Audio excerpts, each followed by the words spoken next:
اعوذ باللہ من الشیطان الرجیم بسم اللہ الرحمن الرحیم لم يكن الذين كفروا من أهل الكتاب والمشركين منفكين حتى تأتيهم البينة۔ کتابی کافر یعنی یہود و نصارہ اور مشرکین اپنا دین چھوڑنے والے نہ تھے جب تک ان کے پاس روشن دلیل نہ آئے۔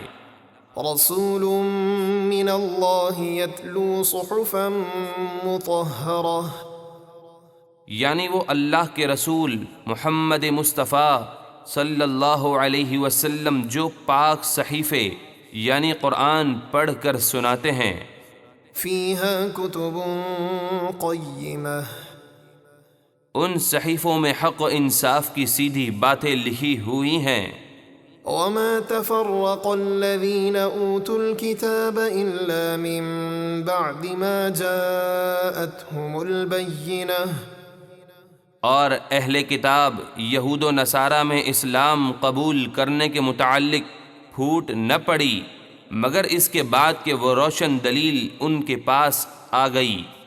مراد یہ ہے کہ پہلے تو وہ سب اس بات پر متفق تھے کہ جب نبی آخر الزمان تشریف لائیں گے تو ہم ان پر ایمان لے آئیں گے، لیکن جب وہ نبی مکرم صلی اللہ علیہ وسلم جلوہ افروز ہوئے تو بعض تو آپ صلی اللہ علیہ وسلم پر ایمان لائے اور بعض نے حسد اور عناد کی وجہ سے کفر اختیار کیا۔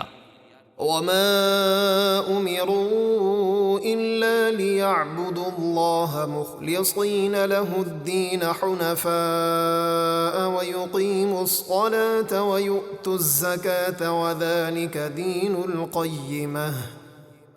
اور ان لوگوں کو تو یہی حکم دیا گیا کہ وہ ایک اللہ کی عبادت کریں، اسی کے لیے اپنے دین کو خالص کرتے ہوئے ہر باطل سے جدا ہو کر، اور نماز قائم کریں اور زکوٰۃ دیں، اور یہ سیدھا دین ہے۔